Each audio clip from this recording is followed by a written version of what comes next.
Bom, pessoal, então vamos lá para a aula 3, tá?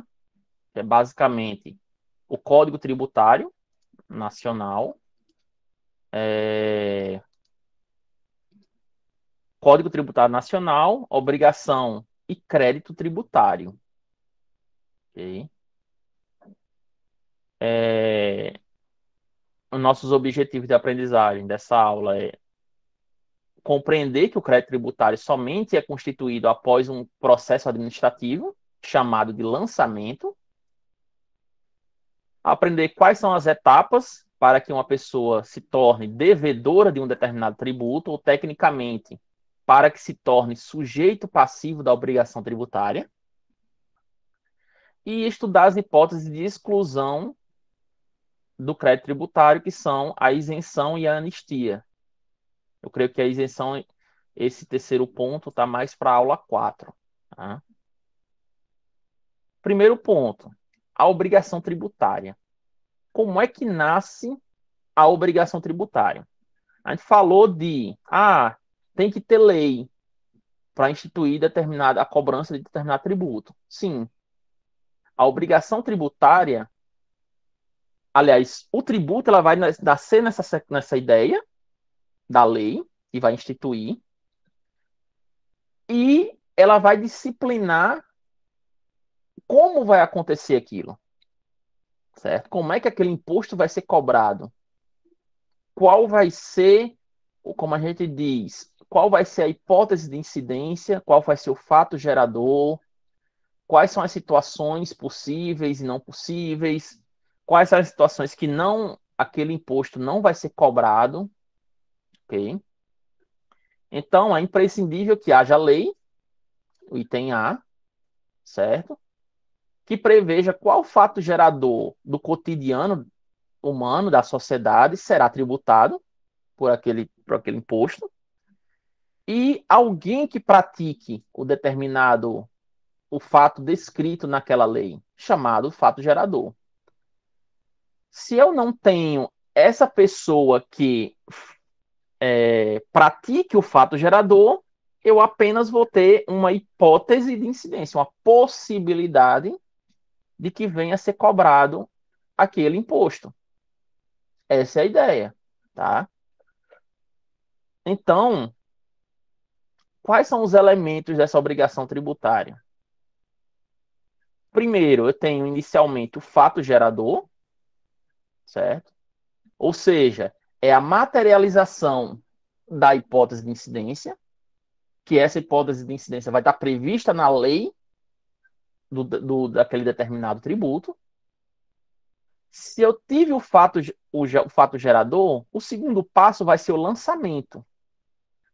O que seria o lançamento? Seria o reconhecimento por parte do órgão público que aconteceu aquele fato gerador e que você, seja pessoa física ou pessoa jurídica, está sendo obrigado a pagar determinado imposto de determinado valor. A terceira situação é a obrigação tributária. A partir do lançamento, certo? Nasce a obrigação principal. O que seria a obrigação principal? Beleza. O Estado reconheceu que você incorreu naquele fato gerador e que você tem que pagar R$ 2.000, por exemplo. A obrigação principal nesse momento é você, sujeito passivo, contribuinte, seja pessoa física ou pessoa jurídica, vai ter a obrigação de pagar o imposto, certo? Pagar. E após o pagamento, ou concomitante o pagamento, mas normalmente é após, vem a obrigação acessória. O que seria a obrigação acessória? Basicamente, você, contribuinte que pagou, vai informar via declaração, seja pessoa física, no caso, ou pessoa jurídica, que você pagou. Olha, eu calculei o imposto, está aqui o imposto sobre as operações. O imposto foi R$ 3.000, por exemplo. um, tem gente que faz até piada, né? O Brasil é tão invocado que, tipo, você, o Estado sabe quanto você deve, mas você tem que mostrar para o Estado quanto você deve. Ou seja, você tem que mostrar para ele, por A mais B, quais foram os cálculos e como você chegou naquele valor de imposto. Além de pagar, você tem que dizer como é que você calculou.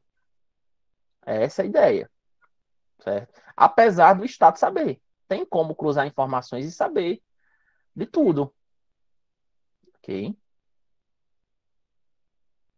Aí, os sujeitos dessa obrigação tributária. Na relação tributária, eu tenho dois lados, né? Quando acontece o fato gerador, que é, de um lado, sujeito ativo, seja ele pessoa física ou pessoa jurídica, e do outro lado, o sujeito. Aliás, desculpa.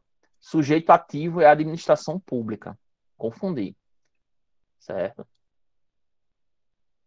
E sujeito passivo é o contribuinte, pessoa física ou pessoa jurídica. O sujeito ativo ele tem essas responsabilidades: administrar os impostos, arrecadar, cobrar do sujeito passivo e fiscalizar o pagamento ou não e a utilização desse recurso. Já o sujeito passivo, ele tem a obrigação do pagamento do tributo ou da penalidade pecuniária, seja ela qual for, pagamento daquela multa, por exemplo. É uma relação onde o sujeito ativo ele tem maior poder, certo? Nessa relação. Aí, exemplo, essa situação prática. O João, ele é o locador, aluga o seu apartamento a Maria, que é a locatária. E no contrato de aluguel estabelece que Maria estaria obrigada a pagar o IPTU do ano de 2016, do apartamento. Está previsto em contrato que a Maria vai pagar o IPTU. Depois de alguns meses, João recebe uma cobrança da Prefeitura Municipal relativa ao IPTU do ano de 2016, do seu apartamento que encontra-se alugado a Maria. De posse do contrato de aluguel, que consta a cláusula obrigando Maria, que é a locatária, a pagar o IPTU do ano de 2016, João procura a prefeitura para resolver a situação. Diante da situação apresentada, João conseguiria, com a, com a João, diante da situação apresentada, conseguiria fazer com que a dívida relativa de IPTU do seu apartamento fosse cobrada a Maria? Aí a pergunta que não quer calar. O que vocês acham?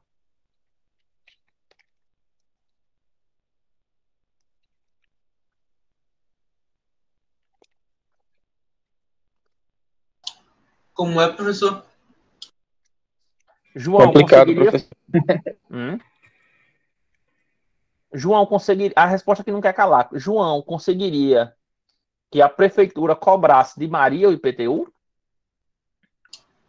Acredito que não, né, Não, professor? que está no nome dele, mas ele tem o E aí? contrato, né? Não, sim ou não? O que vocês acham? Quem tem mais opinião? Depende. Depende. Quem mais? E por quê? Sim, não, depende ou por quê? E por quê? Eu acho que não, foi pelo fato do imóvel estar no nome dele, não dela. É uma possibilidade. Quem pensa diferente? Quem acha diferente?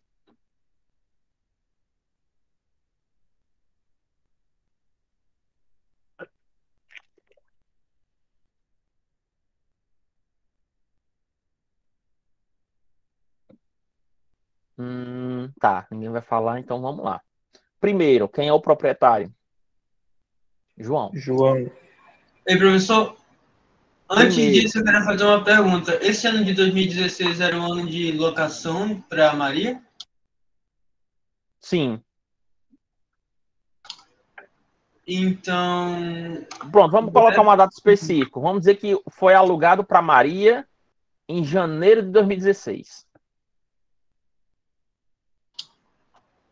E que no Aí ele recebeu a contrato, cobrança no final do no ano. contrato, né? e que no contrato tá lá que Maria é responsável pelo pagamento. Ela vai pagar o aluguel e também o IPTU. Isso é extremamente normal nos contratos de aluguel, tá? Ela assinou, se ela assinou, acho que ela tem que pagar, né? Aí é uma pequena diferença. Ela tem que pagar, e daí tranquilo. Ela tem que pagar. Porque são duas coisas diferentes que eu quero dizer. Uma coisa é o fato dela ter assinado um contrato em que previa que o IPTU era a obrigação dela. Se ela assinou e ela tem ciência, com certeza ela teria ciência, né? Porque provavelmente ela leu, né? Ela tem que ler. Ela sabe que deveria pagar. Então, a Nesse caso, tu obrigação quer saber se é legal isso, né? a obrigação de pagar, se foi acordado entre o proprietário, entre João e Maria, ela vai ter que pagar. Tá no No contrato. caso, quem vai ter que Ponto. cobrar ela é o João, né? Aí quem cobra o Aí João tem é um. a prefeitura. Exato. Isso é uma situação. É diferente dele ir lá e falar: olha, prefeitura, eu tenho um contrato com Maria, desse imóvel, assinado, que tem aqui um artigo que fala que ela é obrigatória, ela é obrigada a pagar o IPTU. E ela tem ciência que ela assinou, está aqui com firma reconhecida, está tudo legalizado. Isso daí é outra situação. O que vai acontecer na prefeitura? A prefeitura vai olhar para ele e vai rir. Vai falar: amigo, tudo bem. A relação entre vocês dois, relação entre particulares, está muito bem acordado. Mas nós, prefeitura, a gente não tem nada a ver com o acordo que vocês fizeram. No registro do imóvel, o imóvel está no nome de João. A propriedade do imóvel é de João. Então é aquela coisa, o IPTU é Imposto sobre Propriedade Territorial Urbana. Ou seja, o fato gera, a hipótese de incidência é ter propriedade localizada na área urbana. Se ele tem localizado na área urbana e está no nome dele, a obrigação é dele. Então, ele tem a obrigação perante a prefeitura, é intransferível, a não ser que tenha um contrato de venda do apartamento, que não é um contrato de locação, um contrato de venda, transferindo a propriedade. Até se ele não transfere a propriedade, a obrigação é dele. Ah, professor, mas está lá no contrato que quem tinha que pagar era a Maria. Beleza. Mas ela não pagou. Qual o resultado disso? João vai ser cobrado pela prefeitura e se ele não pagar, quem fica com o nome sujo é ele. Então, ele pode efetuar o pagamento, ele deve, né? Efetuar o pagamento de IPTU. Como ele tem um contrato que dá respaldo para ele vai inicialmente conversar com a Maria. Se a Maria não quiser pagar, aí ele pode acionar judicialmente ou fazer uma cobrança judicial ou coisa do tipo, obrigando a Maria a restituir esse dinheiro para ele. Porque está previsto lá, certo? A ideia o contrato particular entre eles dois não vai alcançar e modificar a propriedade que eles têm, a propriedade que ele tem perante a prefeitura municipal. São duas coisas, são duas situações distintas, certo? E tem um outro detalhe, mesmo que ele tenha um contrato de compra e venda com Maria, uma outra situação, ele tenha vendido para ela. certo? Se ele tiver o famoso contrato de gaveta não registrado, não transferido a posse, né? Aliás, a posse e a propriedade para Maria, ele vai continuar devendo. Ele vai continuar sendo responsável, porque até então não foi transferido para o nome dela. É só um contrato particular de venda, certo? Quero deixar claro contratos particulares que não são registrados para o órgão público, ele vai falar, beleza, tudo bem, mas eu não tenho nada a ver com isso, certo? Você comprova que é dono, comprova, mas se não foi informado, se não foi transferido legalmente a propriedade, não adianta de nada. É essa a ideia. Por isso que o pessoal, quando compra carro, quando vende o carro, eles correm para trocar, passar para o nome da outra pessoa. Porque se você vende seu carro e deixa o carro, entrega o carro à pessoa, recebe o dinheiro e deixa o carro no seu nome, os problemas que acontecerem, eles vêm para o seu nome. Entendeu? Não vai para o nome da nova pessoa que está andando no carro. Tem esse pequeno detalhe. Ok?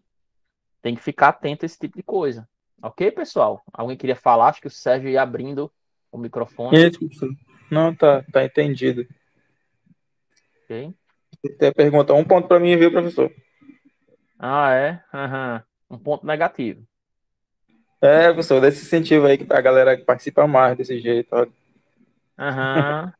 Sei. A conversinha mole é essa. Tranquilo, pessoal? O pessoal que tá calado aí. Tá tranquilo, professor. Aí aqui seria a explicação, tá?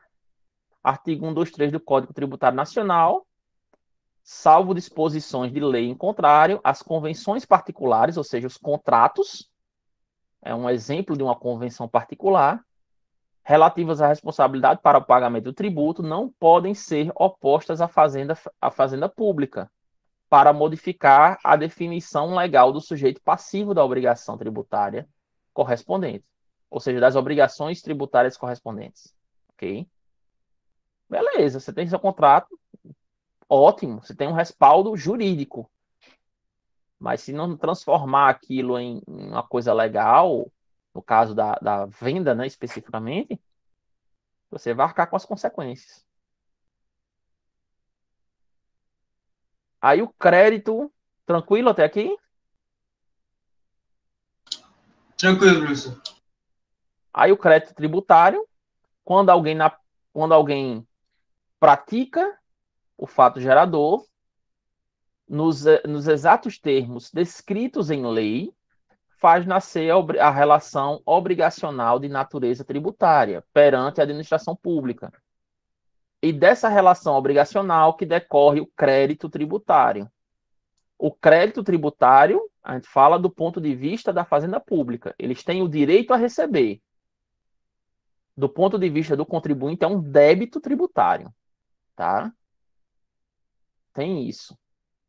Ou seja, traduzindo isso daqui, a hipótese de incidência se materializou? Se transformou em fato gerador? Sim.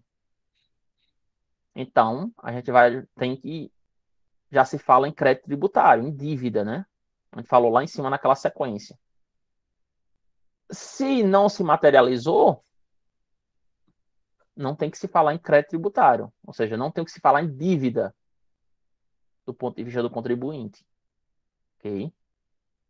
Pessoal, a aula 3 é curtíssima, certo? Deixa eu só ver aqui. Vocês têm alguma dúvida, alguma colocação? Até o momento não, professor.